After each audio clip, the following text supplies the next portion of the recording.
Hey guys, welcome in. It is Brad with College SportsCast. I've got Hammonds here with me right now tonight, and we are here to do week 3 of College SportsCast, the Big Fuss Show.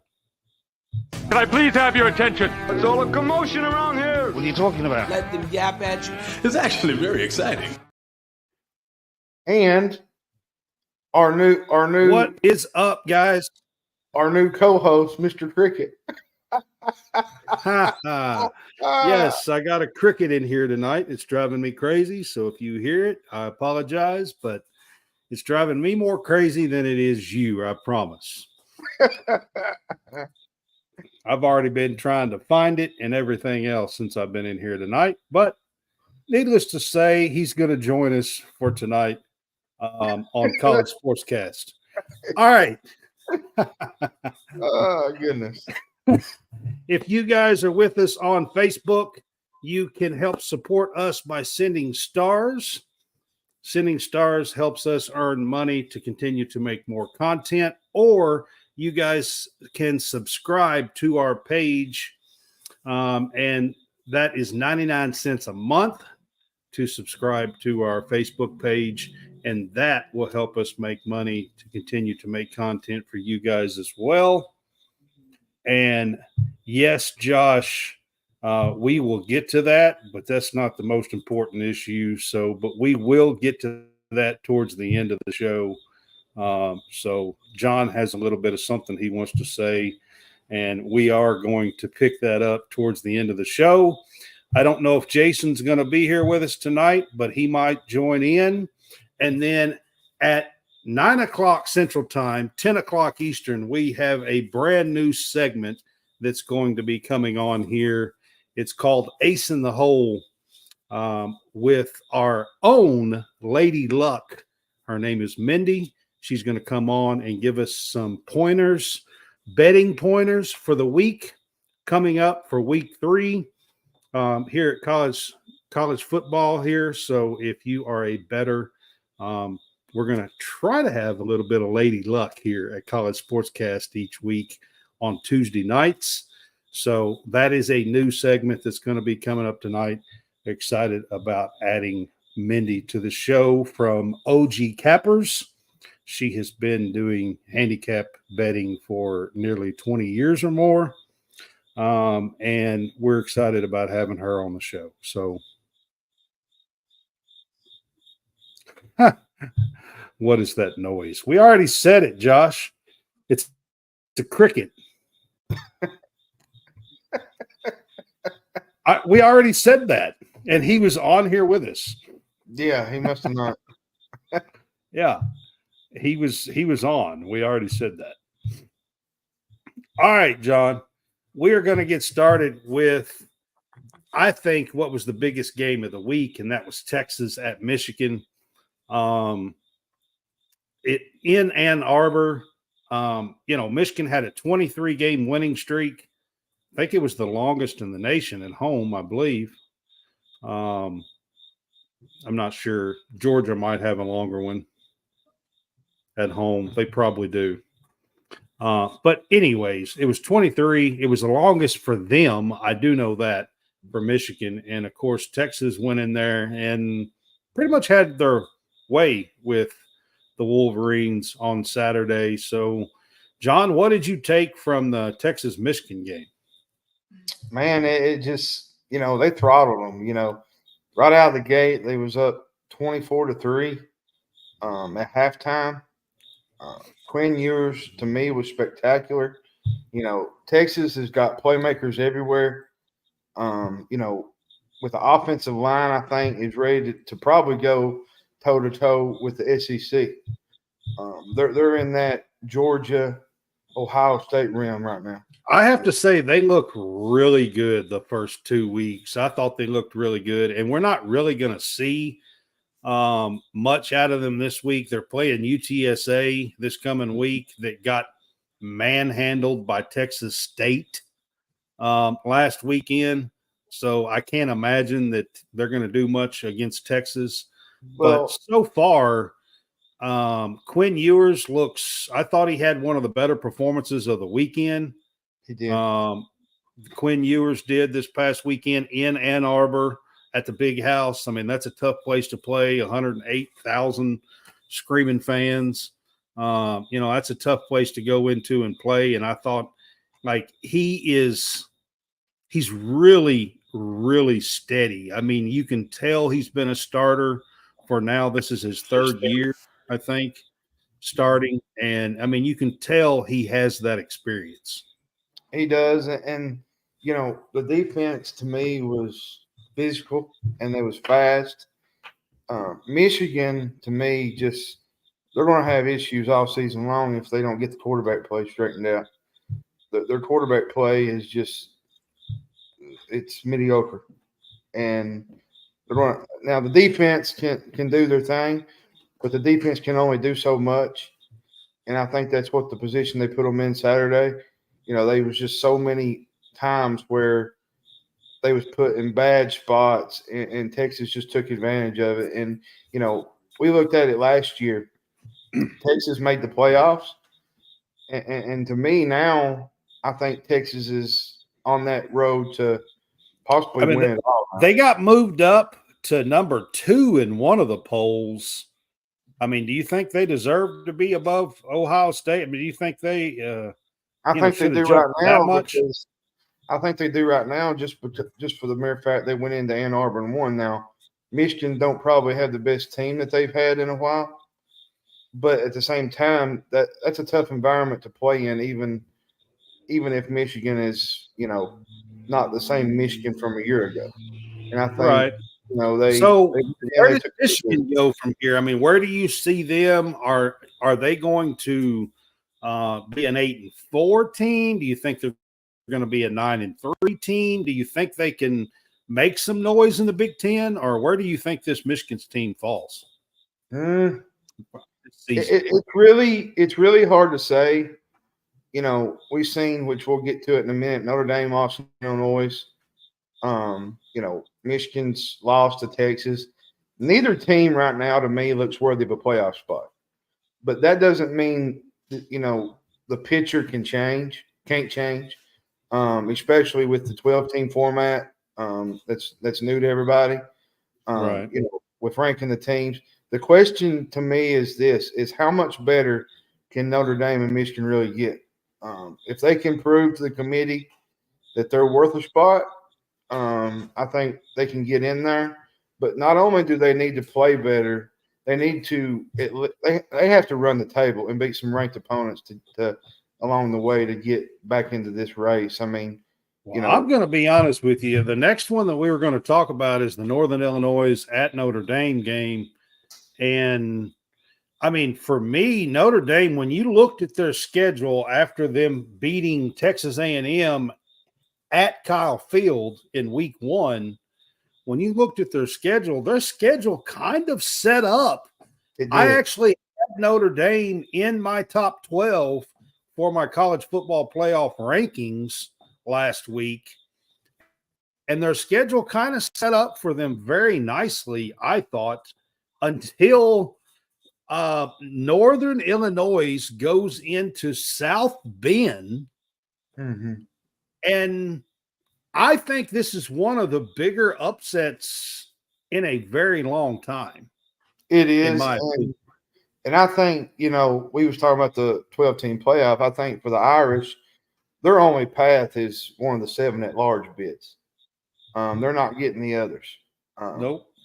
And they're going to have to run the table. Like I said, they're going to have to beat some ranked opponents so that their resume looks a little bit better and their performances are better.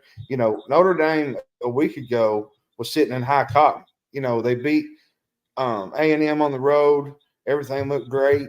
And then they come back home and they just basically what you say, they wet the bed against Northern Illinois. Well, they did more than wet the bed. Riley Leonard, to me, did not look great. It's a little dirtier than that. Yeah, it was. Riley Leonard, to me, didn't look that great. And that's where I want to go, man, with this Notre Dame team. Okay, so where does this stack up? Where is Marcus Freeman in all of this? And now that you've got Riley Leonard in after Sam Hartman last year, the offense still looks bad. I mean, I just don't quite understand. Well, on the defense, to me, the defense is what kept them really in the game. The defense, Yeah, I mean, their defense looks good, but I'm telling y'all, to have the quarterbacks that Freeman has had the last now 2 years, games in. Here's the question I want to know is, how does quarterbacks do great at other spots and they go to Notre Dame and it's just like they're a completely different quarterback? I mean, Josh says Notre Dame is done already. I don't think they're done. The 12-team playoff, I mean, if they run the table, and if you look at their schedule, I mean, they could, if they put it together, outside of USC at the end. I mean, I don't think that they are done just yet. I don't think so either. I'm not quite there yet. I mean, it was a bad loss, very bad, especially happening in South Bend. I mean, that just doesn't happen. And I think that that's one of the most biggest upsets. Now, let's talk about Northern Illinois and their coach. And they are a team that has more seniors that have stayed with their program than almost anybody else in the country. They're like second or third in the nation. They have 21 seniors on this team that have stayed the course in the transfer portal era with their coach at Northern Illinois. And NIU comes in and gets this huge win. And I mean, their coach, Thomas Hammock, I think is his name, was on College Football Live earlier today. He was on there. I mean, this is big for this program in Northern Illinois, NIU. Well, and there was a time, and they even they had an interview with PJ Fleck. If most people don't know, PJ Fleck used to play at Northern Illinois back in the day, and they had some really good teams with Northern Illinois. And he was really happy for Coach Hammock. What I really loved about the win was after the game, they interviewed Coach Hammock, and he was very emotional. Just a great interview. They're in South Bend. I mean, it was just huge for them in this program. It was. But like you said, I think, we can't really go off of all this, because if it was a 4-team playoff, Josh, and they lose to Northern Illinois here, I could understand if it was 4 teams, but you've got a 12-team playoff now.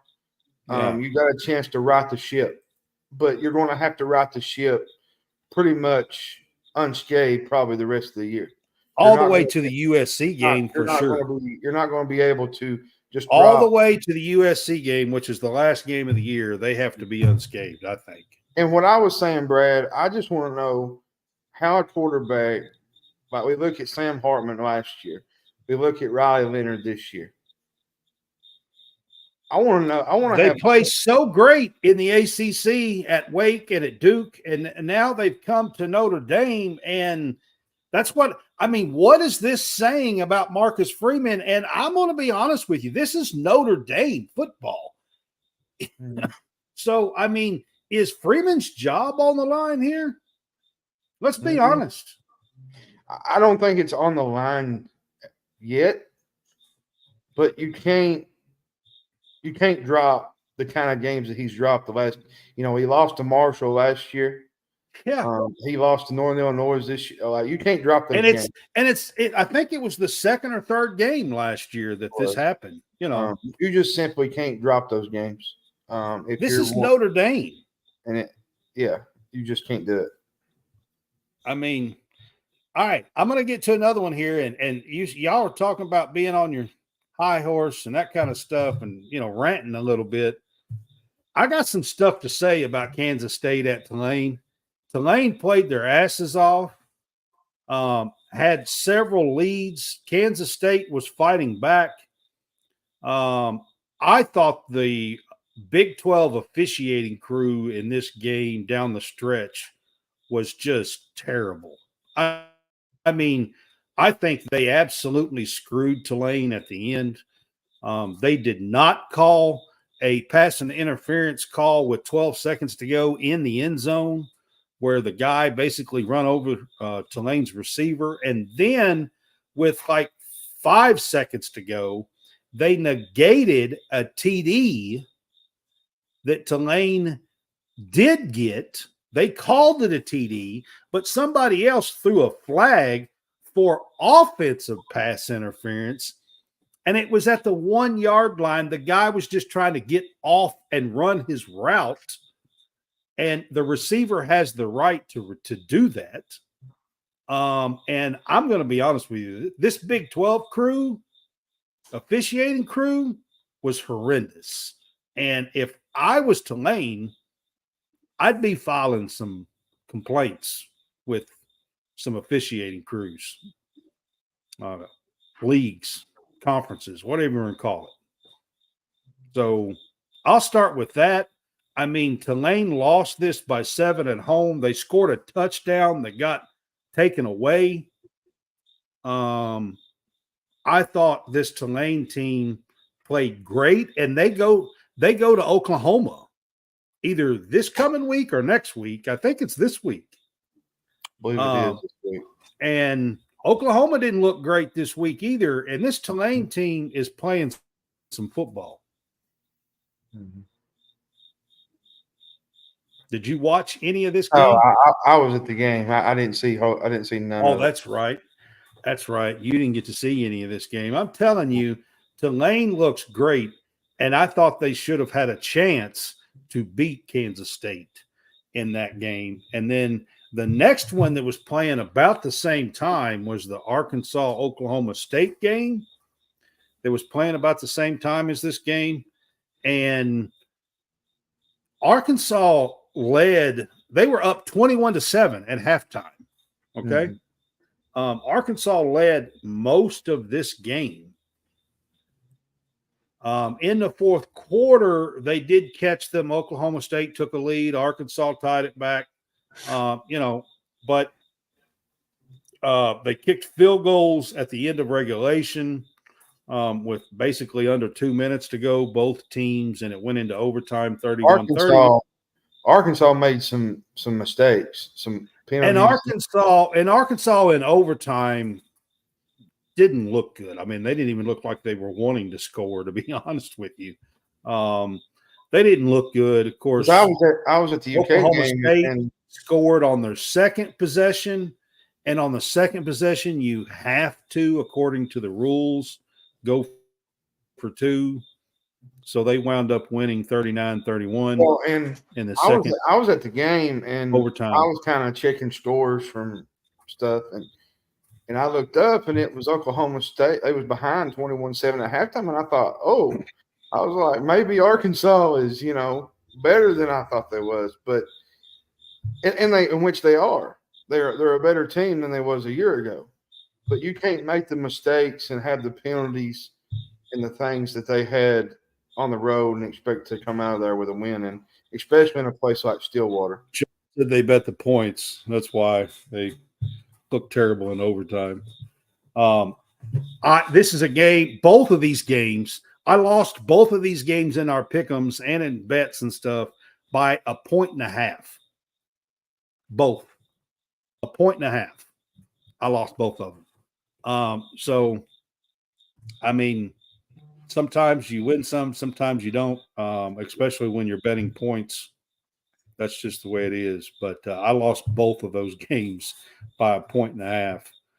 All right, let's get to a couple of big nighttime games that happened on Saturday night.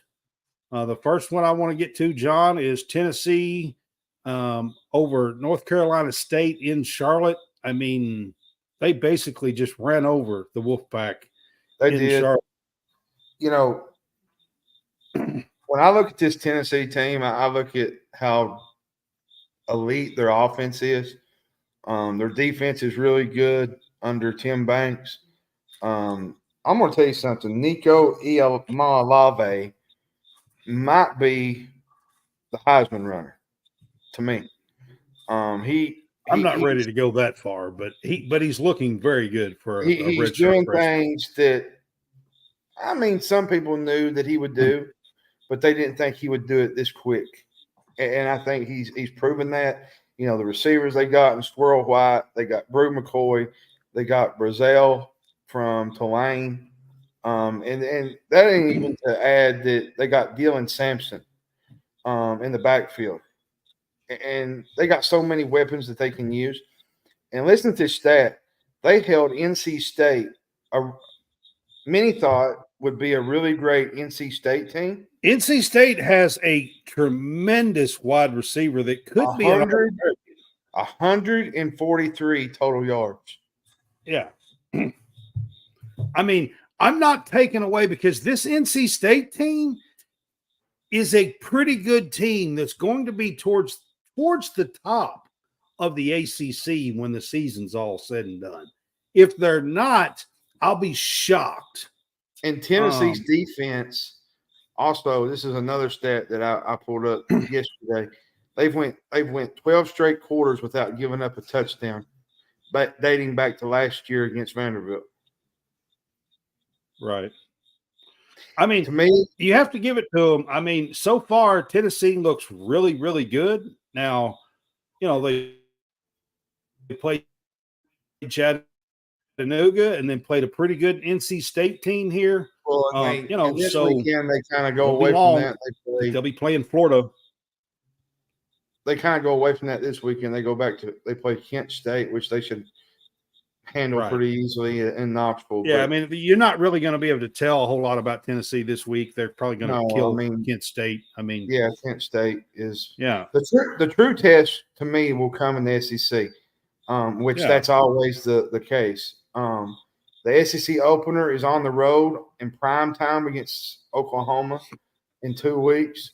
That should be. And then I think they come back home and play Florida, don't they? I think they do, yeah. This Tennessee team has the pieces in place to overwhelm you offensively. And I have to say this, John. I took Notre Dame out of my college football playoffs rankings this week and put Tennessee in. I did too. Yeah. Did you hear what Heupel said this weekend? They asked him about his defense. He said the standard at Tennessee is to be a lead on defense. This is the home of Reggie White, Al Wilson, and Eric Berry. And to me, I thought that was kind of interesting. You know, everybody wants to look at their offense and how elite they are offensively, but he puts a big emphasis on the defensive side of the ball too. And I think, to me, this is the most deepest and most talented defensive front that the Vols have had probably since those days.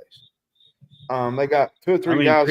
Pierce is pretty nasty. I mean, they're really great up front, and you know they dominated a NC State team that many thought would be a sweeper for the college football playoff. But after watching them Saturday night, I don't see it. I mean, Grayson McCall did not play good. He had a pick six. There was so many mistakes. Tennessee just dominated this game from start to finish. Yeah, man, I agree with you. And like I said, Concepcion, the receiver, that is fantastic. Of course, McCall's got to get him the ball. And they just couldn't do that. Got killed 51-10 in Charlotte. It was just a no-show from the Wolfpack. Yeah, I mean, that's a big time win for Tennessee early in the season here for the Vols, and they made a jump in the polls and in the rankings because of it.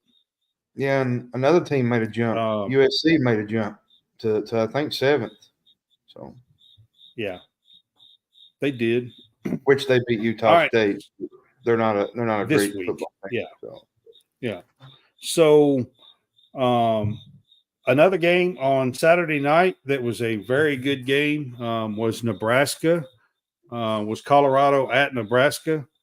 And I know you just got through talking about Tennessee's freshman, redshirt freshman. Nebraska's playing a true freshman, and he looks pretty darn good. For a true freshman to step in, I mean, at least Nico sat behind and learned a little bit last year, and has 1 year of at least being in the system and sitting behind and learning Heupel's offense and everything else. I mean, Dylan Raiola is a true freshman coming in and looking like this for Nebraska. Looking like That's Patrick tough. Mahomes. Looking like Patrick Mahomes. Yep, Mahomes. Yep, doing the impressions. I mean, I know that's a little much, Mahomes. But But here's what I want to say. I kind of want to go back to Colorado. They're supposed to have an improved offensive line, right? It's every bit a disaster that it was a year ago. Deion's. They only went out and signed like 15 offensive linemen or something. I mean, in the portal in high school. All summer about how improved the talent was in offensive line and what they had this year. After watching him play against Nebraska, Shadur Sanders, he spent the afternoon or the evening rather under duress every single play. He was sacked 5 times. They was not able to run the ball, and they managed just 10 points. And then they had right out of the gate, they had a pick 6, which kind of just changed the game completely right out of the gate. They were at halftime of that game. It was, they were going to have to make an enormous comeback to even. And here's have my a thing: chance. For all the hype that Deion has brought to this program, this team don't even look nothing competitive, relevant to what he says that they are. They're fortunate they didn't even beat FCS North Dakota State in week 1. And I'm going to be honest with you, this week, they play Colorado State, which is not a bad team. And if they lose that game, a bad team. They're a decent team. And if they lose that game, they're going to be 1-2 going into Big 12 play. Like, where does that? How do you go? Which I get from 1 year to the next, you got to improve, but you're not even improved. Here's my thing about Deion in Colorado. Okay, so Deion really hasn't changed his stripes all that much. Okay, and by that, I'm saying Deion was always a showman. He was always a showboat, flashy, a showman. He was always that way. He was that way when he played. However, when he played and it was just him he was worried about, he had all the talent in the world to back that up. The difference here is that Deion still tries to be that flashy showman, okay? But he's only got 2 or 3 players that are worthy enough to back that up. And when you are a coach of an entire team,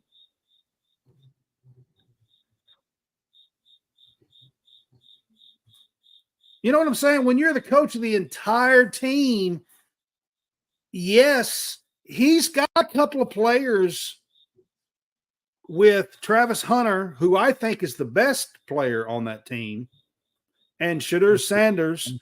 And maybe you can throw his other son, Shiloh, in with that mix, and a couple of other players, maybe. But outside of that, you got 18 spots or 19 spots to fill, and backups and special teams and everything else.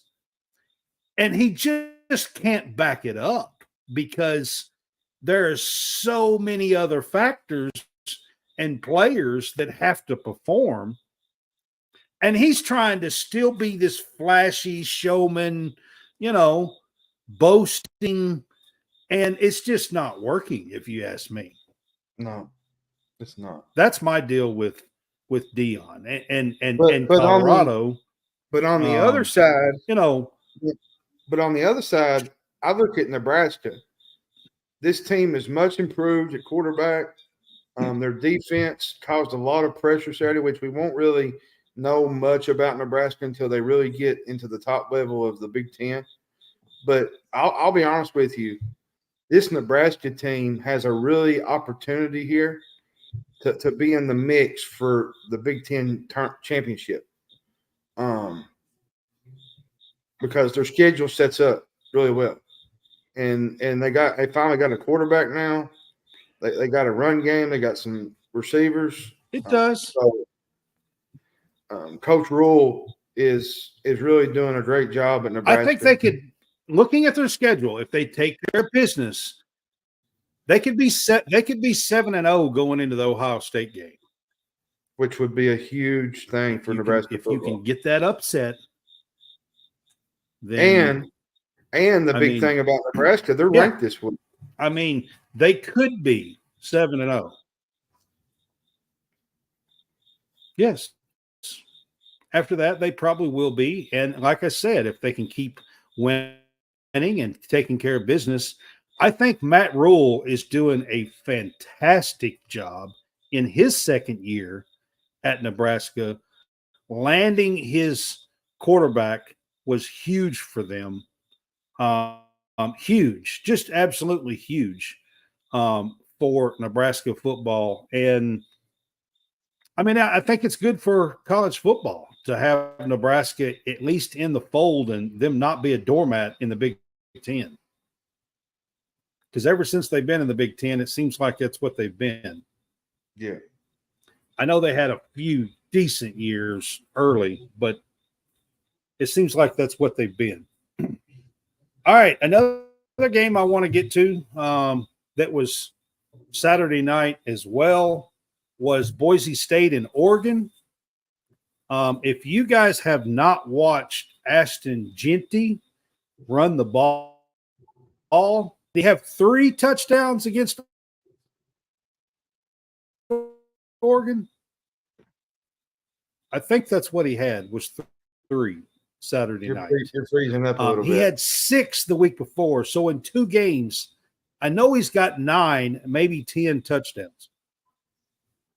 Am I? Yeah. Well, Jeanty's got 9 or 10 touchdowns in 2 games. And he had 3 against Oregon, I'm pretty sure. Well, to me, so Oregon, Boise State. The Ducks really, to me, have not resembled a serious title contender yet. The good news, though, is they're 2-0, and they're not going to have to probably play any more teams from Idaho. I mean, they barely beat Idaho. They had a time with Boise State. Oregon's problems along the offense and decent defensive line really stuck out to me. There's some issues there. I feel like they don't have the kind of pop they had a year ago. Ashton Jeanty, like you said, he's always want to make defenses look bad. But Oregon is allowing 5.1 yards per carry in its first 2 games. That's not going to be good in the Big Ten when you got guys like Judkins and many more running backs coming up out of the gate to play them. So Oregon's going to have to get together. They play Oregon State this week, and so they need to figure it out and actually get better as the season goes. And I think they'll do that this week. But this won't be an easy game because playing at Oregon State is always a tough environment. Corvallis is always a tough place to play.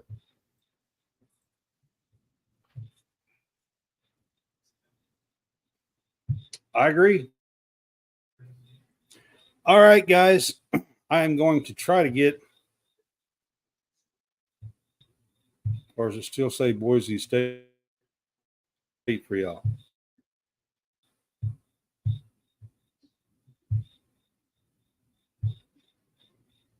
There it is. All right. So at the bottom of the screen, this year we are on there for all of our episodes. I am going to let Howie You do need a little new bit of entertainment. talking about You the need Real full Fresh length channel. content. You need the Real Fresh channel. Hey, I'm Health Fresh from the Real Fresh channel. Subscribe today on YouTube. We have new content. We are a network of podcasters putting out new stuff every single day. Whether you need sports, pro or college, whether you need comedies, whether you need pop culture, whether you need wrestling, we've got so much content on there. Gaming, check it out. Live, not live, we've got it all. The Real Fresh channel. Subscribe today.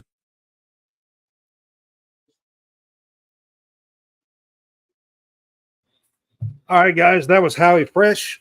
If you are on our Facebook page, he had his Fresh Takes podcast on our Facebook page earlier tonight. They do on Tuesday nights right now during NFL football season. They do game picks with spreads and everything, just like we do on our game day pick'ems.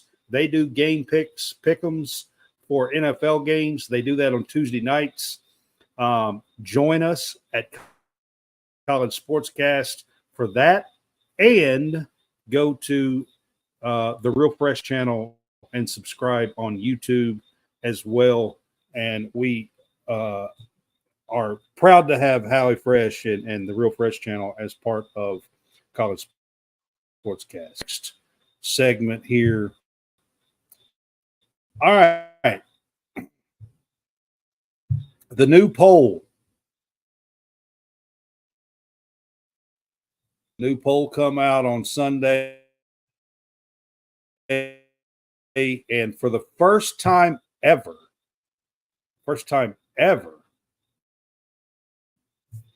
6 of the top 7 teams are from one conference. I don't think 5 out of 6 had ever happened. And there's 6 out of the top 7 out of the SEC. What do you think about that, John? SEC is, they've been dominant over the years, and they just continue to get better. They've added Oklahoma and Texas now. And I'll get to my rant later on in the night, but, there's teams in there that, had done some really good things, but now that they're adding Oklahoma and Texas, it's going to get a little bit harder now. And, the SEC is going to get a lot tougher every single year. And, there's been talk that they're probably going to go to a 12-team schedule. Greg Sankey had mentioned something of that nature, where you would cut out a bunch of these non-conference games, which to me is going to be kind of tough for certain teams that are in the SEC, because you mean a 9-game schedule or a 9-game schedule. I'm sorry. You said a 12-game schedule. Yeah, I meant 9. That's what I meant. And now it's going to be a lot tougher for teams to come in here and just win anymore. It's going to be a tough.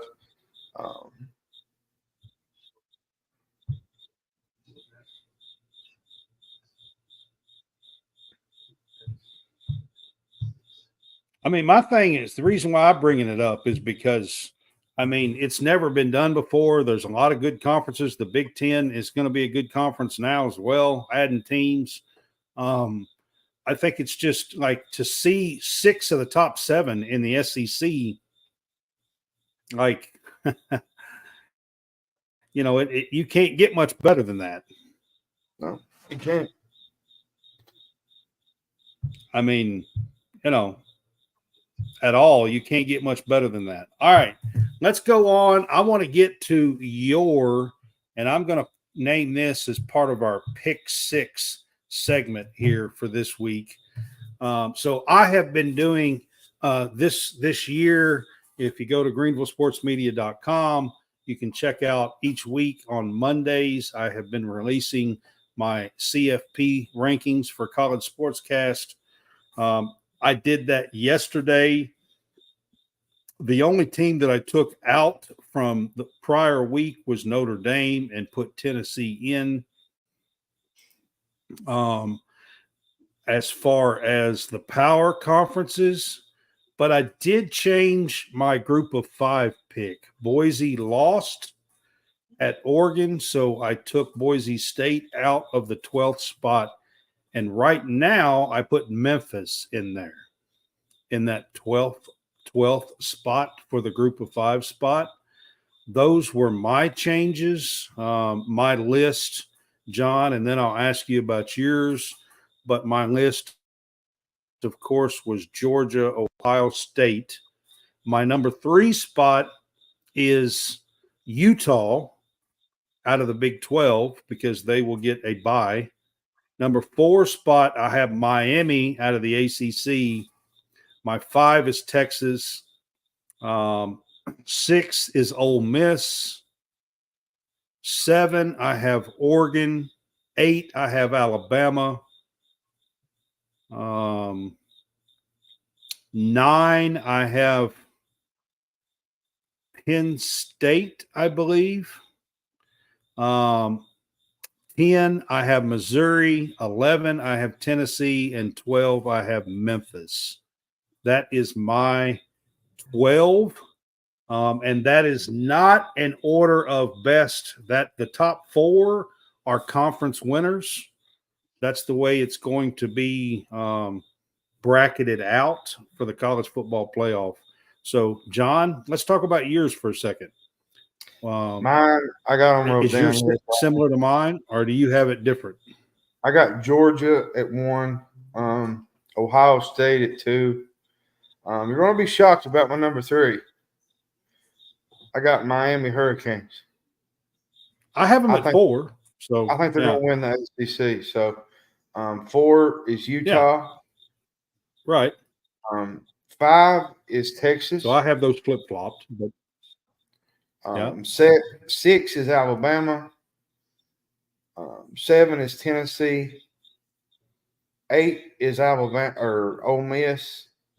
9 is USC. 10 is Penn State. 11 is Missouri. And 12, I went back and forth with this. I wanted to put Northern Illinois, but I just, there's certain things in there where I just can't pick them. So I ended up with UNLV. So I have UNLV as one of my first teams out in the group of 5. I still have Boise State in there because I think they are that good of a team and will likely this was the one game early on I thought they could lose. The Oregon game was. And I'm going to tell you something. This UNLV team is really, really good. And it is. And UNLV is – I have them as one of the first teams out in that group of 5. And then I have USC as my first team out of the power conferences, out of the top 11. Kansas. So that's the difference that I have. Kansas Friday night is going to have their hands full with UNLV. Yeah. Yeah, this UNLV team, they put up 72 points over the weekend, and you got a defensive coordinator that is running the show out there, Barry Odom, and they're putting up points, and you don't normally see that. So, that's they're playing really, really well, and I agree with you. Like I said, I have them as one of my first teams out right now for the college football playoff, and that is in the group of 5. Highest ranked conference winner is what that is. And like I said, I think that's going to be a very, very good team. It's going to be tough. And you're right, for Kansas this coming week, I would say. All right, John, give me a couple of your best games of the week. What was some of your best games of the week? It's a good question. There was a few. I thought Northern Illinois, their upset of Notre Dame was really good. The Boise State game was really good. The Penn State Bowling Green game was really good. Bowling Green had some opportunities to win that game and pull the upset in Happy Valley, but Penn State made some plays down the stretch to win. But overall, I feel like the best game of the weekend has to be I don't know, man. It's hard to really. I guess it would have to be Kansas State and Tulane, or Arkansas and Oklahoma State. I mean, there wasn't a real big slate of games this weekend. Kansas State Tulane was definitely one of the better games, I think. It was, and I think there wasn't like a really big slate like we normally have. Like there's more coming up this weekend, but there was just a lot of. To me, there was a lot more blowouts than there was real good games. Like you had a bunch of teams playing a bunch of cupcakes, and you had maybe 3 or 4 really good games, and that's going to change here in a couple of days. There's going to be a lot more games be loaded up on the schedule. But if I had to pick, it would be 1-2 Tulane, Kansas State, and then I would put Arkansas, Oklahoma State game was a fun game to watch. If you like up and down the field, it was exciting. I mean, if you're a Texas fan, you probably enjoyed the Texas Michigan game. Well, yeah, but it was a beatdown. So, but the Oregon Boise State game was really a great game. It was really good. Yeah, I mean that was really a great game as well over the weekend. All right, the last part of the Pick Six segment here for you guys: Heisman worthy performances. Who in week 2 impressed you the most? We are not going to do, who we think is going to win yet. I think it's too early in the season. I think the first half we'll probably do these Heisman worthy performances. I'm going to give you 2. And then we'll kind of get a list together towards the back half of the season here. I'm going to give you 2. Ashton Jeanty from Boise State was 1. And then, man, I'm going to tell you something. If you've not watched Dylan Stewart play for South Carolina, he's just a true freshman, a 5-star. He had one of the best all-time performances I've ever seen out of an edge rusher for South Carolina. I felt like it was in the backfield nonstop every single play. Him and Kennard, they really up front. They made Kentucky's offensive line. They basically went away from dropping back. So yeah, and I felt like he was a big plus, and he's just a freshman.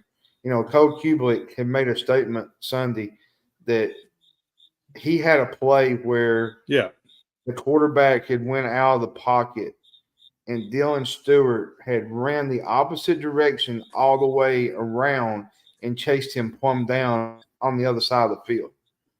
And that's just a true freshman, folks. And he's a 5-star.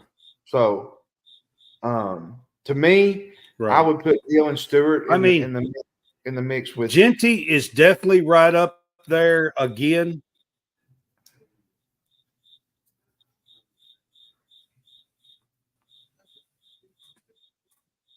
Yeah. You froze up. I mean, I think Jeanty's right up there, but I'm going to tell you somebody who I think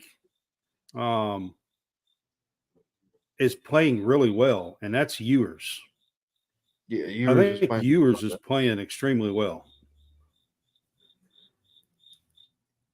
2 weeks in a row, I think he's played really well to go into the big house and look as solid as he did on the road and get a 31-12 win over Michigan is pretty impressive. So you got to put him in there, I think, out of week 2 for some Heisman worthy performances there.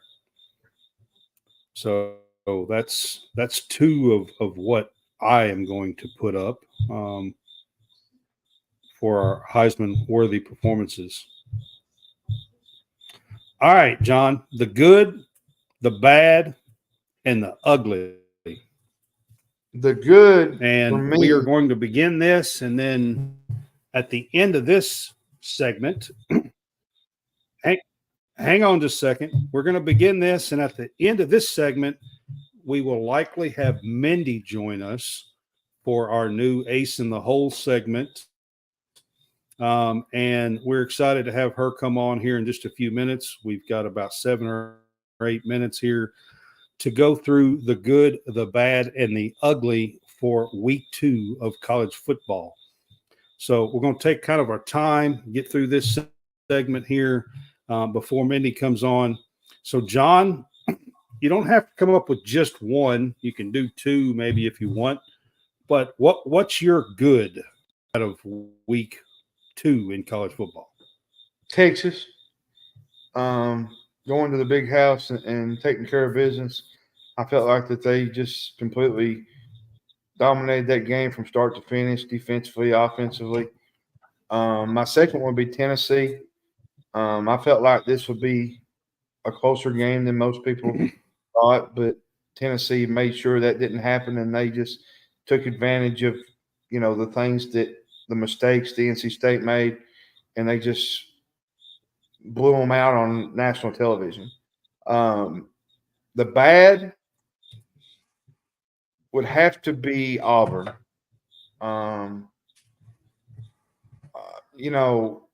Peyton Thor had 4 interceptions.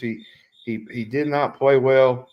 Now there's talk this week that the other quarterback is going to get some reps, so there might be a quarterback controversy in the Plains.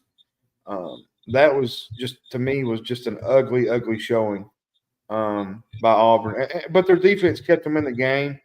California made some plays that they needed to make, and they made the game, and they won. But I still think that was the bad. And another bad would be, I guess it would be Notre Dame. I get that it's probably ugly, but I just feel like, Notre Dame should win this game. But Northern Illinois is not a bad team. They got a really good offensive line. They got a good, decent quarterback. They just made plays that Notre Dame didn't. And unfortunately, they won on a last-second field goal, and then Notre Dame had a chance, and Northern Illinois blocked it. So, and then after that, from what I heard, I was coming home on the way home, and they was booing the players as they went off the field. Now, let's just be honest. You lose a game like that in South Bend, you're going to hear it for a couple of weeks, and it's Notre Dame's not used to losing like that. And to me, that's bad. That's a tough loss in South Bend. There's no question about that. And my ugly, Kentucky, where you at? Yeah. I want to be honest with you. That was the most embarrassing performance I've ever seen in the Stoops tenure. Lifeless. They could not block. Their defense kept them in the game for at least 3 quarters, but their defense just could not make the stops necessary because the offense couldn't They couldn't get anything going. The running game was decent at times. Carn Bay was good at times. Barry and Brown had an ugly game. Macklin almost fumbled the football on a punt. I don't even know if they threw the ball to Brown. I think it was they only had six passes that were forward. And Brock Vanderdrift, you get an F on this report card, which I understand that the line's got a block for him, but he was making some horrible decisions in the pocket. I think that should go to Bush Hamden, is what I think. And Bush Hamden is another responsibility for that. I mean, Bush Hamden was horrendous. Here's the problem. Here's the problem you have with that. You get a 9-yard gain on Carn Bay. I think this was early in the game. I think this was the first drive that we had. On 2nd and 1 from, I think, about the 40, maybe 38 of ours, we run a jet sweep. A jet sweep. And we lose 9 yards. Yep. And then the next play. 8 yards. Second. And then the next play. 2nd and 1, and we had 3rd and 18. And then after that, Vanderdrift got pressured out of the pocket, and he just threw it away because of the pressure of the Dylan Stewart in that defense. Listen, I'm not taking nothing away from South Carolina. They played, physical football all night. They dominated from start to finish. They was more physical than us. We acted like we had never played a game of football in our lives. And that's on coaching. And I'll get to that when we do our rant here on the final buzzer. So we'll do that on the final buzzer. But I'm going to continue this here in just a few minutes, but I do have Mindy here with us. So we are going to get to our brand new segment, Ace in the Hole. It's time now for Ace in the Hole with Lady Luck, Mindy.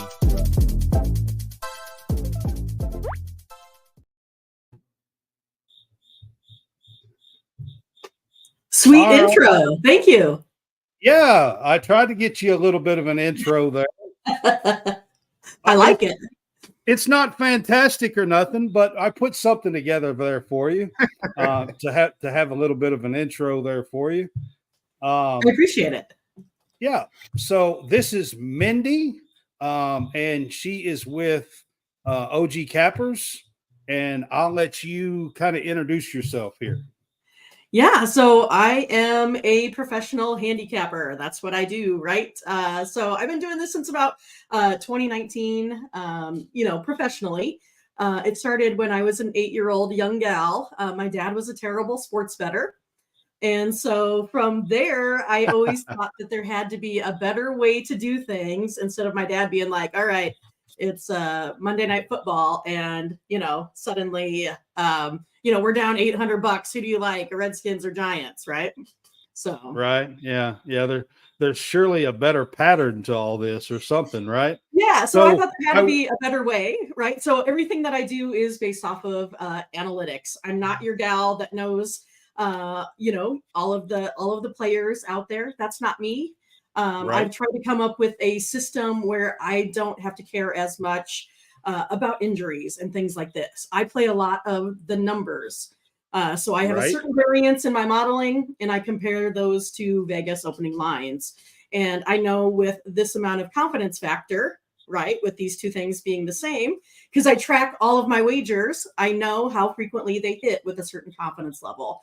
And so that's kind of how I've always played. I'm also a high volume bettor. So it wouldn't be surprising for me to put up 50 wagers on a Saturday, that sort of thing.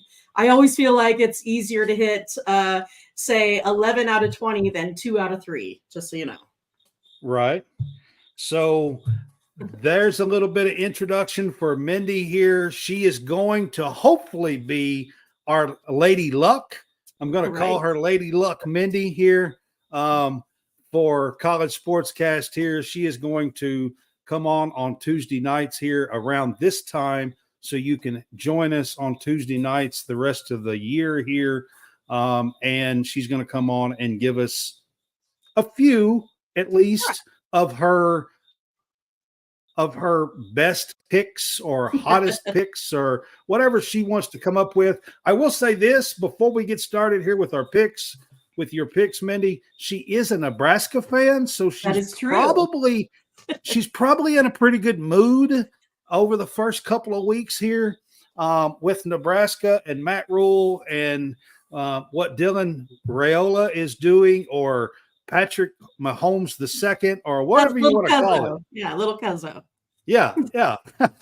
Whatever you want to call him today. But he's doing really well, and Nebraska's playing good. So I know you're happy with the Cornhuskers, the way things have gone so far. Yeah, I mean, I may not, look it, let's just say, but I mean, it was my college years when Nebraska was hot, 94, 95, 97. So, I mean, I was really familiar with Nebraska and the dynasties that they had for a really long time. And then it was one of those things that with, the aging of Tom Osborne and then some, Solich, and then some folks not being happy with Pelini. I was always a Pelini fan. I like winners. Yeah. And, it kind of went to a different type of culture change in Nebraska. And so I kind of feel like maybe we're getting a little bit of the culture back. Bringing back the black shirts, bringing back the walk-on program, having a lot of homegrown folks, because that's kind of what you have to do. I mean, Lincoln, I'm not sure if you guys know, but there's nothing to do there. I mean, it's getting better, but it used to be that, like with Tom Osborne, you can watch the corn grow. That's right. So it gets really cold. So you have to have a special type of folks that want to come here, right?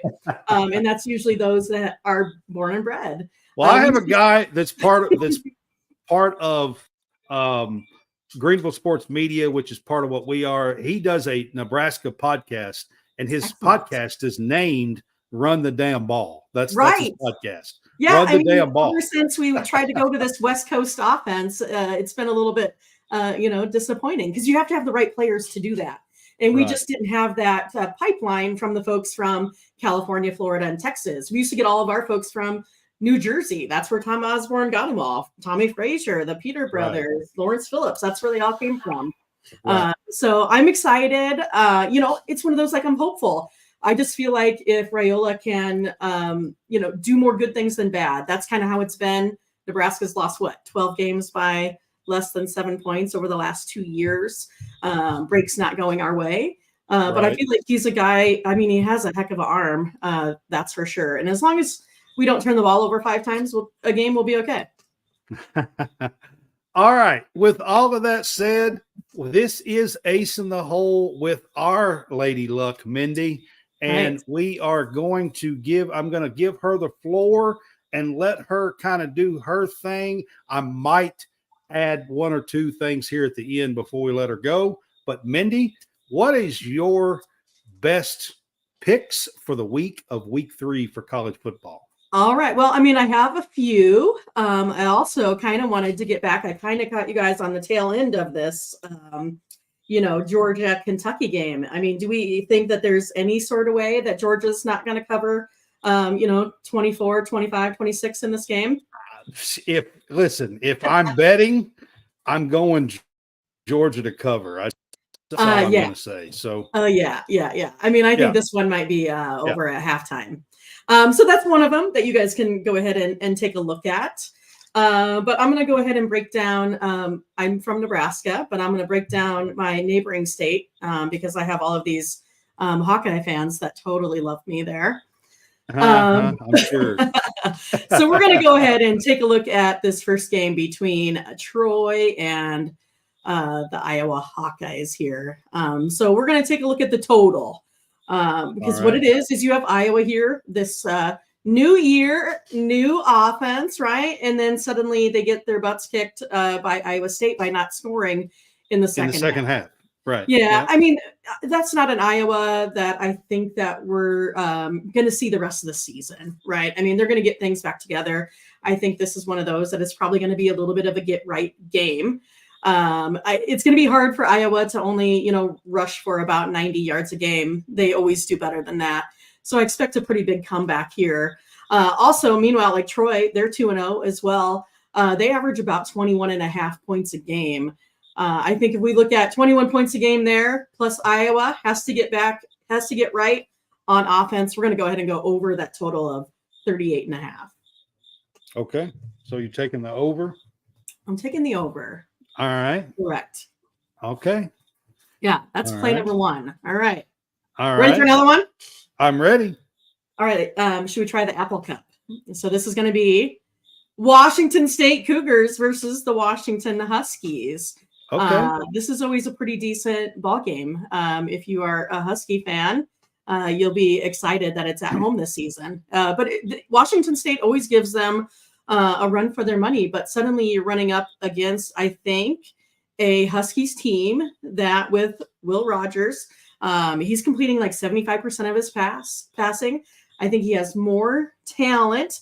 And then you're going up to, John Mateer. He hasn't necessarily been doing great things thus far. I think we're looking for a convincing win here by Washington at home. Usually the home team in this series usually takes this. I'm going to take the Huskies. I'll lay the 4.5 in this one. Okay. So Washington in the 4.5. Right. So we'll give you another. We'll give you another.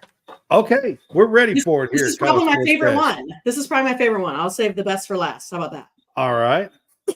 All right. We're going to take a look at the Indiana Hoosiers versus the UCLA Bruins.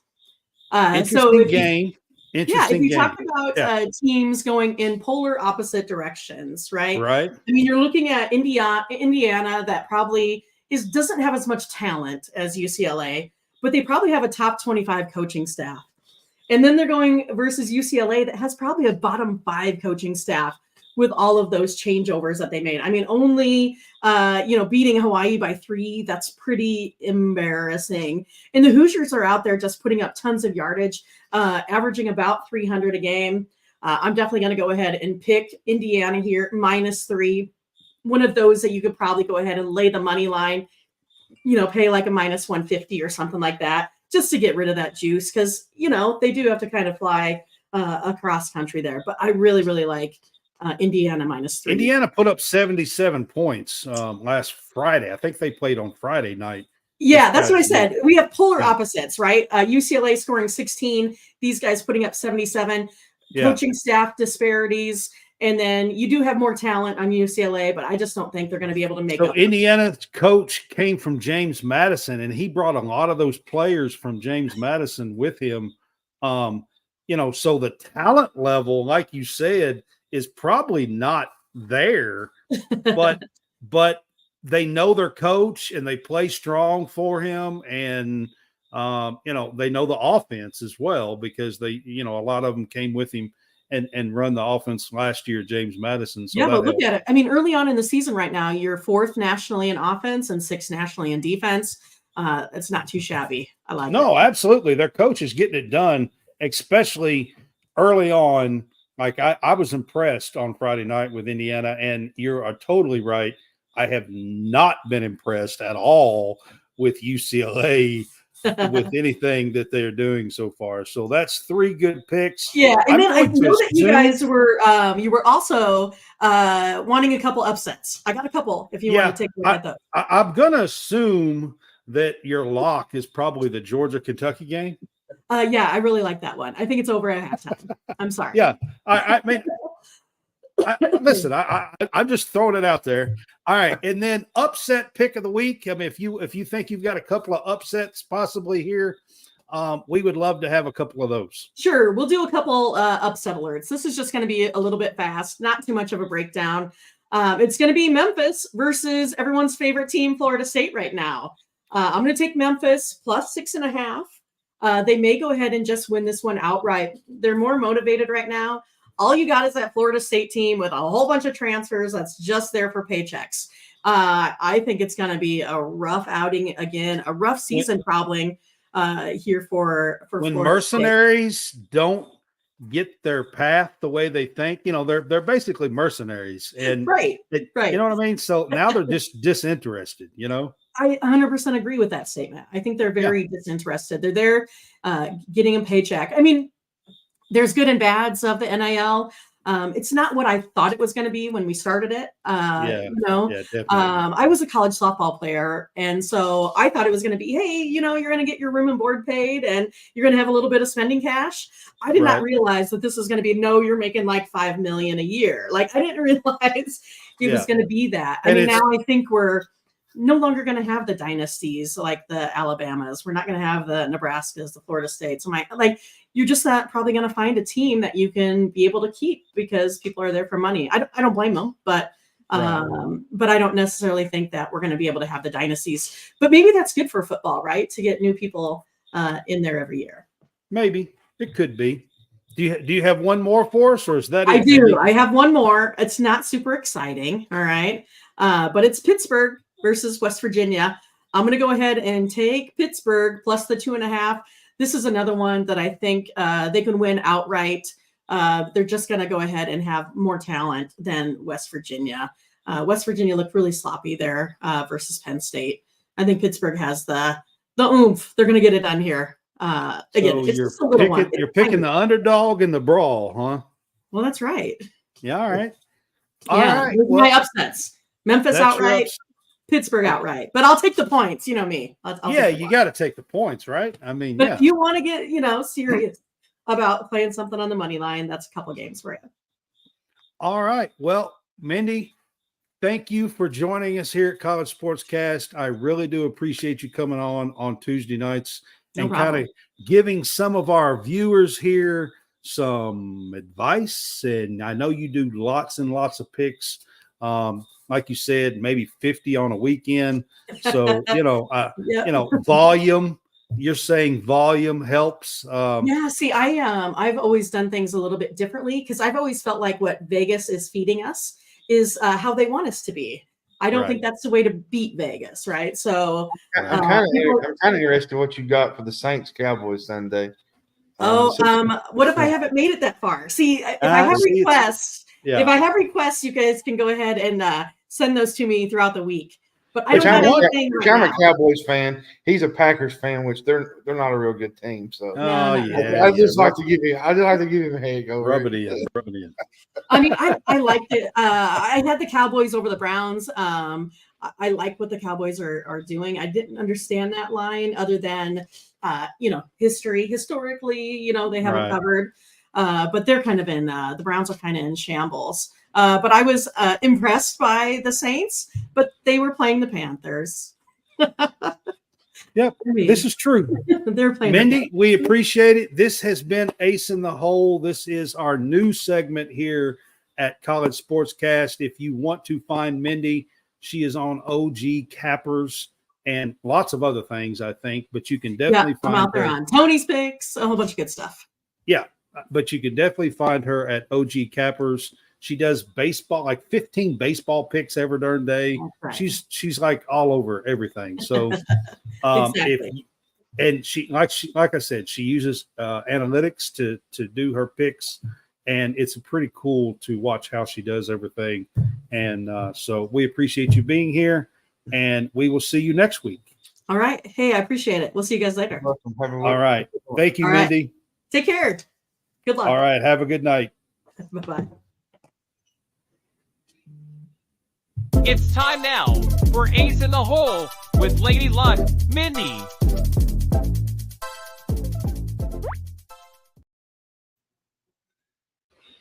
All right, guys, that was Mindy with Ace in the Hole here at College SportsCast. A new segment here on Tuesday nights. Try to give me and everybody else a little advice for some of these picks through the week. Before games, I thought about doing this on Friday nights, and then I thought, you know what? If I do it on Friday nights, everybody's already going to have their bets in and everything else. So if I do it on Tuesday nights, maybe I can catch some people that don't have bets in. So I thought we would do it on Tuesday nights here. She is going to come on around 9 o'clock-ish Central Time, 10 o'clock Eastern Time on Tuesday nights. And be a part of College SportsCast here for a short segment. I got a quick question. Ace in the Hole. Does she do college basketball too? She does a lot So, of course, college basketball is not going on. She does quite a bit of pro stuff. I asked her if she'd come on and do some college stuff for us, but she definitely is betting a lot of different stuff, and you can find her as part of the OG Cappers, and there's ogcappers.com, and they're of course on X and all kinds of stuff. She is on OG Cappers. She is with her sister. It's two old ladies, I think, is what they go by. Two old ladies betting, or two old ladies, something like that is what they go by. They're a team and they do it together. Mindy also does some stuff on the side with baseball. It's just her, and has that setup that she was with us in the background and stuff for tonight. So, but anyway, we are happy to have her as part of the show here. Hopefully, she's going to be our Lady Luck. Yeah. Right, John? Yeah. Hopefully, she's going to be our Lady Luck. So, who's your good, bad, and ugly? We was kind of getting back to it. And yeah, I mean, the good, bad, and the ugly for me. I mean, let's face it, Texas going into Michigan is probably one of the goods. You got to also give it to NIU. Like, I think for that program to go into South Bend and pull off that kind of upset is a just miraculous story for college football, to go into a place like that. So those are definitely two good stories. Bad. I agree with you. Peyton Thorne throwing 4 interceptions at Jordan Hare, against California, ACC school coming in, new ACC school coming in there, and beating you at home at Jordan Hare is a tough one. And it's a tough pill to swallow for the Auburn Tiger fans, especially losing at home. There's been a whole lot of rumbling all off season about Peyton Thorne and why Hugh Freeze didn't go out and sign another quarterback, and then second game of the year to cost them like that with 4 interceptions is pretty bad. So I'm going to go with that. And I think too, Michigan and Auburn is kind of in the same boat as with quarterback play. Yeah, both, which Michigan's quarterback probably had a better game than Thorne, but that's not saying much. So right. So, and then the ugly, I'm going to give it to the effort of Kentucky. My thing is this, and it goes down the line. Okay. It starts with the head coach, starts with Stoops, and it goes down the line. When you play a game at home on ABC, the first game ever of the SEC on ABC, the very first game ever, and you're on a national TV spot, and you just don't have any fire or any effort or any, I think that is what bothered me the most. I mean, at the end of the game, we had 2 picks, one by Vandegrift, one by Wimsatt. And Stoops is just sitting there with his arms crossed in the sidelines and no fire, is not screaming at anybody, isn't pulling nobody and shaking them and trying to fire them up and get them going, or no anything. And I'm going to tell you guys right now, you can't play football that way. There's a lot. You can have all the talent in the world. If you don't have passion and heart to play football, when the whistles are, when the game's going on, from horn to horn, you're going to get your ass handed to you 9 times out of 10, because I don't care if you have all the talent in the world. If you don't have the heart and the passion, football is a tough game and a tough sport. And that's what was missing the other day, Saturday afternoon, evening, from Kentucky. And I think that is just ugly. Like in a spot like that, season getting ready to ramp up, going to have Georgia coming to the house, could have had game day. You had a national TV spot already. And to not have that heart and passion, that's pretty ugly. So that's mine when it comes to that. And that will kind of lead to John's final buzzer here. He kind of wanted to have a little bit of say here on what I was just talking. I'm not going to go Brad Harvey escape like he did Saturday, but I just want to say a few things. You know, there was 3 or 4 things that really bothered me Saturday. The first one was the offensive line. The last, I guess, probably since John Schlarman has been gone, the offensive line has not been great. It's just, and you've recycled these coaches in and out. And then you do the same thing with, and the second part is the OC. You run the football and get 9 yards. And then you do a jet sweep and you lose 9. And then we got a penalty. And then we had to punt because the offensive line couldn't block for Brock. And then the second part, I'm really mad about this. This is what really teased me up, is when Brock Vandagriff had the pick six. Was it the pick six? Was it the third quarter, fourth quarter? I can't remember. It was the third quarter. Third quarter. Late third quarter. It was late third quarter. Stoops was sitting. This is what Stoops was doing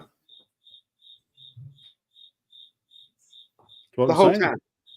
The whole time. Like, and the offensive line part, John, part of that is effort and will and want to. And where is Stoops' fire that he had when he first got there? Where is the motivation that Stoops wanted, that Stoops had when he was there? There's nothing. Like, I listened to the Collins show last night, the Mark Stoops show. He looks defeated. Like, he looks like he is just ready to walk out. Sounds that way. I mean, I just don't see the passion. And I'm telling you, John, you can't play football without that passion. You can't. There was no effort. They were lifeless. They had the big interception early second quarter right before halftime. I thought, oh, hey, this might be an opportunity for us to change the momentum. And instead, we had to settle for a field goal because the offensive line couldn't block. But I'm going to tell you something that really bothers me about some fans and how they react to all this. The OC.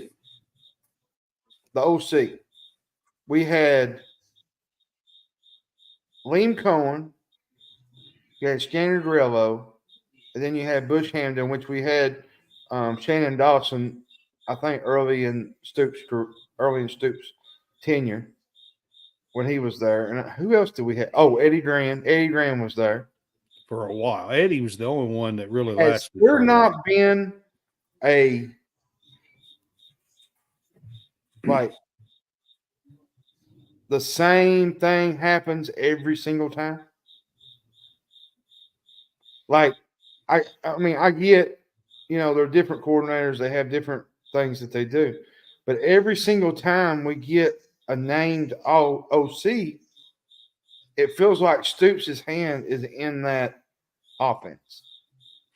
Because we say, like, for the 1 year, we had Scangrevo. They said, well, the offense is going to be faster. Well, with Bush Hamden, they said the offense is going to be faster. They said with Liam Cohen, the offense is going to be faster. Never happened. Look at what Lane Cohen did Sunday with the Tampa Bay Bucks.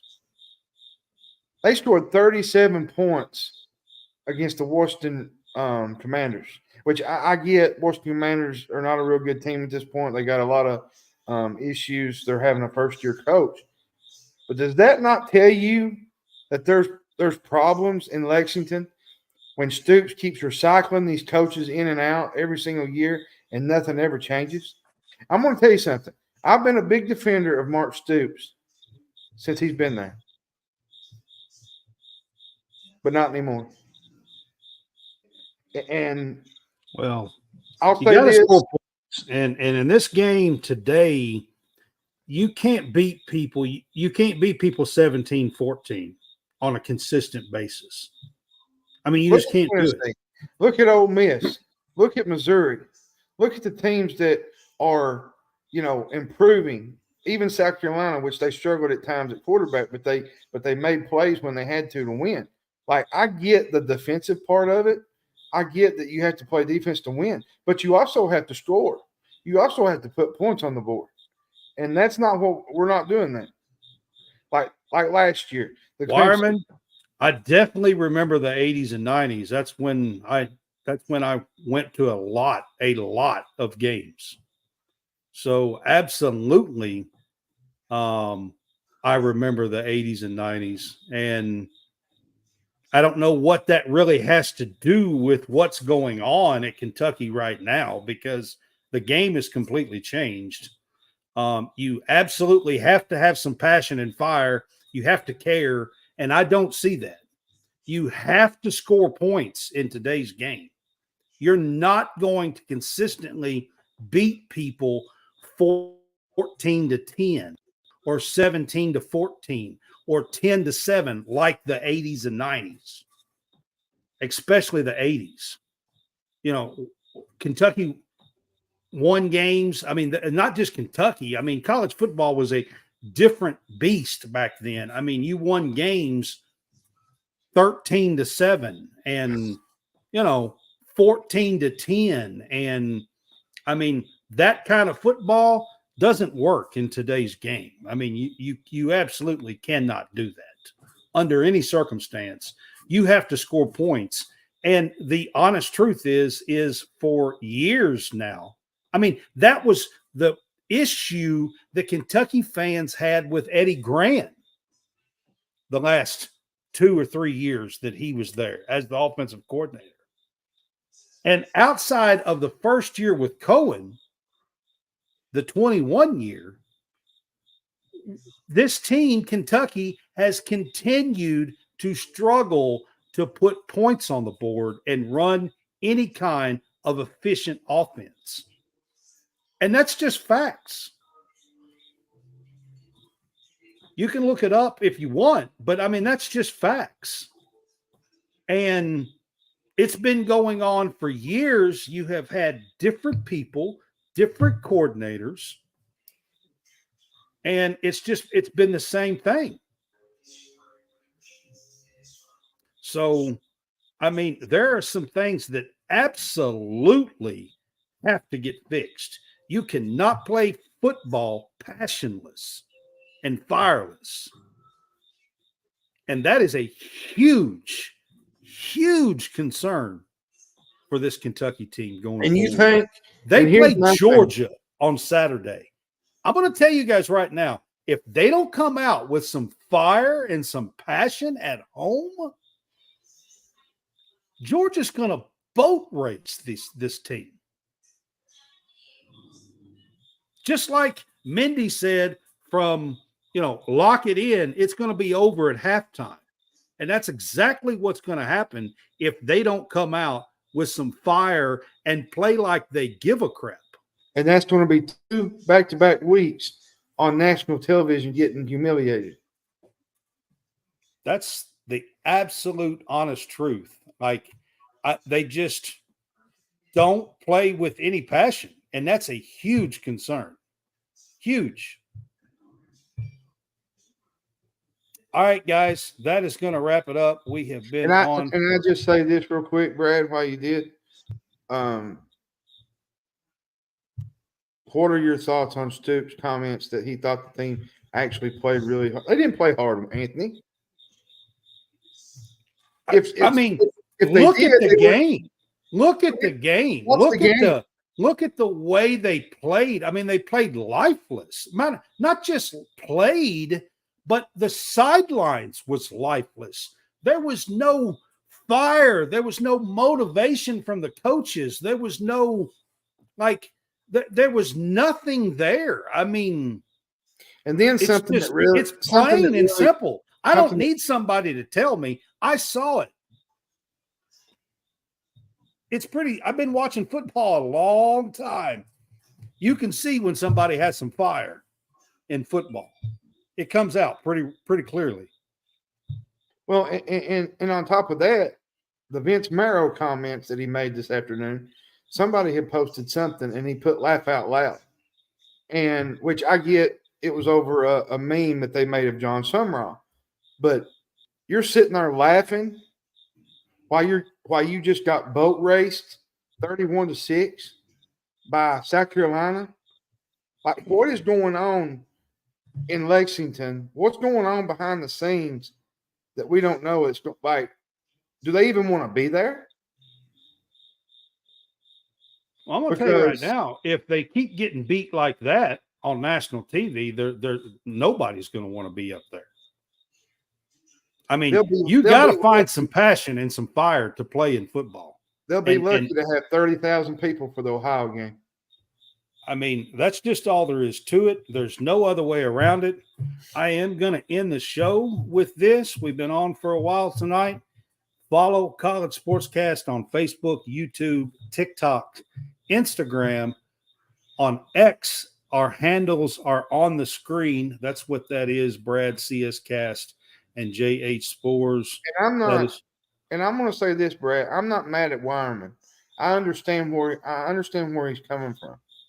But at the same time, Wireman, you have got to execute. There has been nobody that has been more supportive of Mark Stoops than me.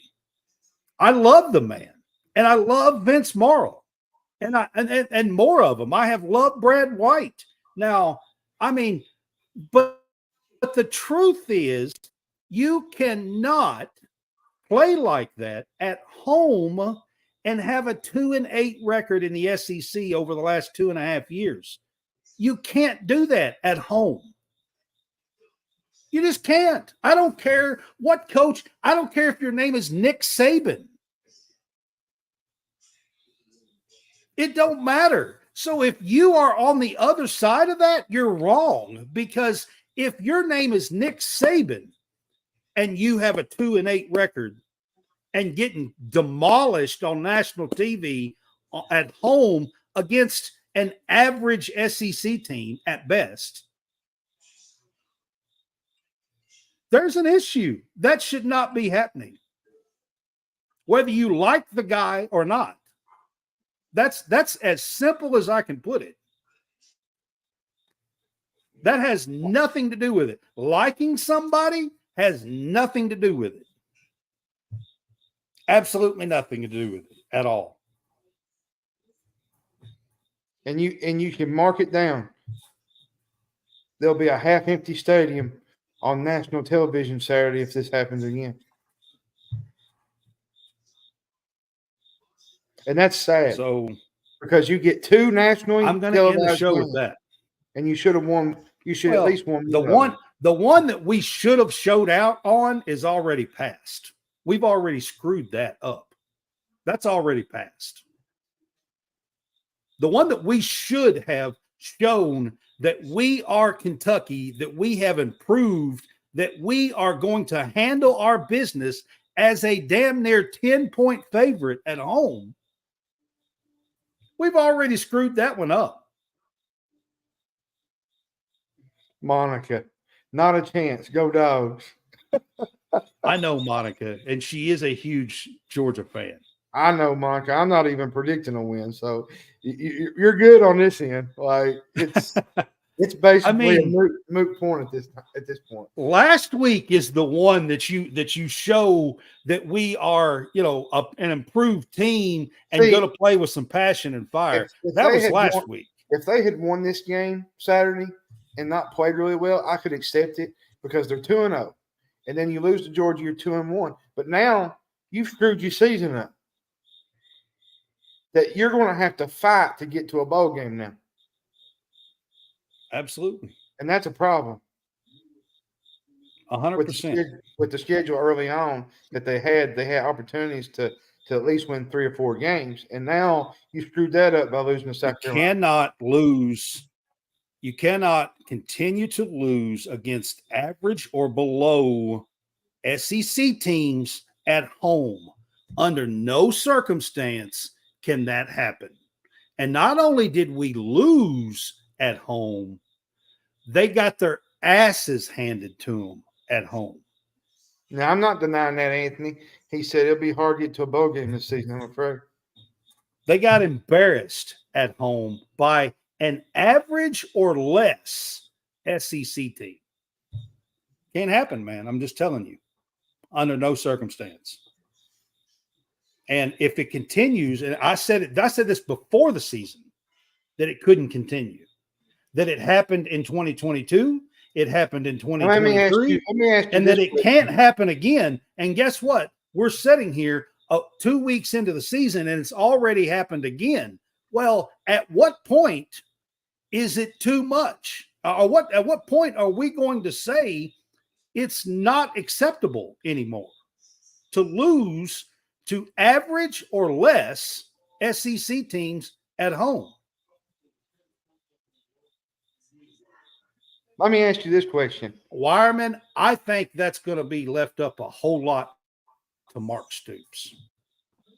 Is the passion there? Does he want to be there? I don't see it right now. I'm not saying by any means, you have not heard me say the words that he's going to be gone from here. I'm not saying that. I have not said that. I didn't say it the other night. I am not saying that. I really like Mark Stoops a lot. However, you got to win football games. Like I said, I don't care if your name is Nick Saban. If you came here and went 2-8 over 2.5 seasons at home record in the SEC, you're likely to go on to somewhere else. That's just the way it is. Let me ask you this question before we log off. Do you think they'll reach a point where if this continues, that Stoops will say, I'm just finished, I'm out of here? That's where, when he asked that, where is his fire? Does he want to be here? Because that's where he tried to leave last year. Let's be honest. If things hadn't went quite the way they would, I'm not sure that he would be here this year. And to be honest with you, on Saturday against South Carolina on primetime TV, a national television spot, it looked like he didn't want to be here.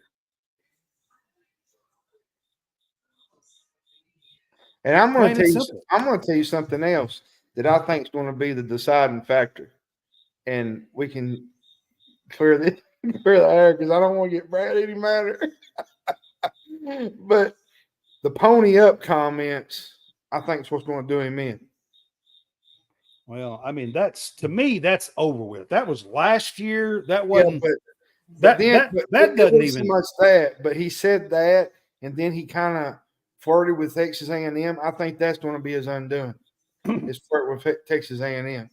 Because it shows you that you have your foot out the door. Where is the passion? Where's the fire? Where's the grabbing somebody and motivating them and getting them out on that field? This is football. This ain't tiddlywinks. I just don't get it. I know, it's just the way you said it. This is football, guys. Like where is, you can't play football with just passive and arms crossed and acting like you don't really care, don't getting in, no hurry. And I mean, Lord have mercy. It's time to show some passion and some fire.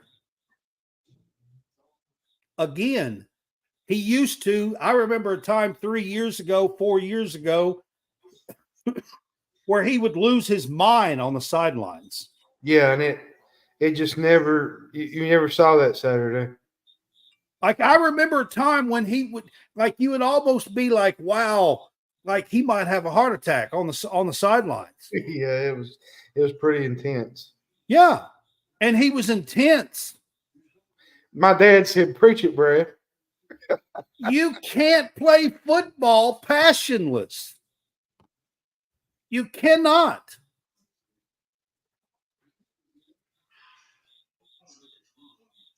I mean, it's just impossible.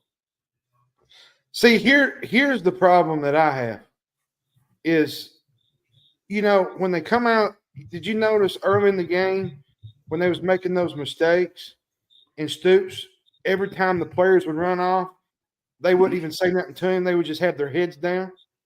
That's what I'm saying. Even from the coaches and the sideline and everything, I mean, there's no motivation. There's no fire. There's no getting in somebody's face. There's no, just like not just hollering at them to holler, but motivating them. There's no, like, you can't go through the motions and play good football. When you just go through the motions, you're going to get your hind end smacked in football. And that's exactly what happened on Saturday. And if you didn't hear what's her name? Mindy. She put Georgia as the lock of the week. Absolutely. She said it would probably be over at halftime on the lock. You know why? You know why she said that? Because there was no passion, no fire from this football team. See, here's my thing. You think this is bad? You think South Carolina's bad? Georgia will go up and down the field all night, and we won't be able to do nothing about it. If you can't score a touchdown against South Carolina, if you play with no fire and no passion, I promise you, you're not scoring a touchdown against Georgia. You'll be lucky to get a field goal. I promise. Now, if you get off your dead hind end and play with some fire and some passion and act like you care, then maybe you can. And that's a maybe. Thank you, Brad. I'm going to give you an offering plate. I'm just saying. Oh. And Monica, there is nobody that's even coming close to picking Kentucky to win this game. Matter of fact, if you was watching when Mindy was on here, we just got through saying that was the lock of the week that Georgia's covering. So, hey, if they are, they've lost a few brain cells, I can tell you. All right, guys, we are going to end this up. Y'all have a good one. This has went way longer than it should have. Y'all have a good night. We will see you on Tuesday. I mean, this is Tuesday. We will see you on Friday. Wireman says Brad is going to spontaneously combust. I can't stand it, man. This is football, guys. Like, I can't stand it.